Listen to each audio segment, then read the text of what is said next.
আলহামদুলিল্লাহ। অবশেষে কিন্তু বাংলাদেশীদের জন্য মালয়েশিয়ার কলিং ভিসা উন্মুক্ত হয়েছে। গত ২১শে আগস্ট রাতে কিন্তু মালয়েশিয়ার যে অফিসিয়াল ওয়েবসাইট রয়েছে FWCMS, এই ওয়েবসাইটের মাধ্যমে বাংলাদেশীদের জন্য মালয়েশিয়ার কলিং ভিসা অফিসিয়ালভাবে উন্মুক্ত করা হয়েছে। যারা দীর্ঘদিন যাবৎ মালয়েশিয়ার কলিং ভিসার জন্য অপেক্ষা করছিলেন, অবশেষে কিন্তু আপনাদের স্বপ্ন পূরণ হতে চলেছে।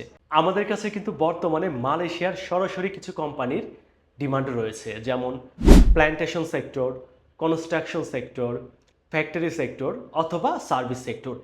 এই ৪টি সেক্টরের বেশ কিছু জনপ্রিয় কোম্পানির ডিমান্ড ইতিমধ্যে আমাদের হাতে রয়েছে।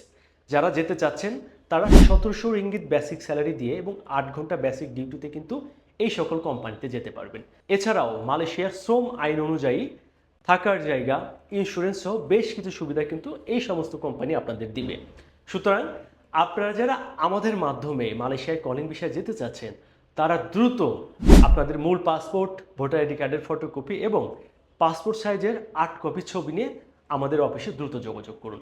বর্তমানে যদি আপনারা কেউ ফাইল সাবমিট করেন, আপনাদের কিন্তু কোনো প্রকার টাকা পয়সা জমা করতে হবে না, অর্থাৎ সম্পূর্ণ বিনা খরচে জিরো ডিপোজিটে কিন্তু বর্তমানে আমরা ফাইল জমা নিচ্ছি। সুতরাং যেহেতু ভিসা চালু হয়ে গিয়েছে এবং আগামী ১ থেকে ২ সপ্তাহের মধ্যে মেডিকেল সহ যাবতীয় কার্যক্রম কিন্তু শুরু হয়ে যাবে। সময় নষ্ট না করে যারা মালয়েশিয়ার কলিং ভিসা যেতে যাচ্ছেন, দ্রুত আপনাদের ডকুমেন্টস সহ আমাদের অফিসে চলে আসুন।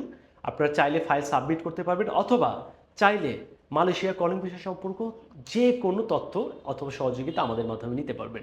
সবাই ভালো থাকবেন। আসসালামু আলাইকুম।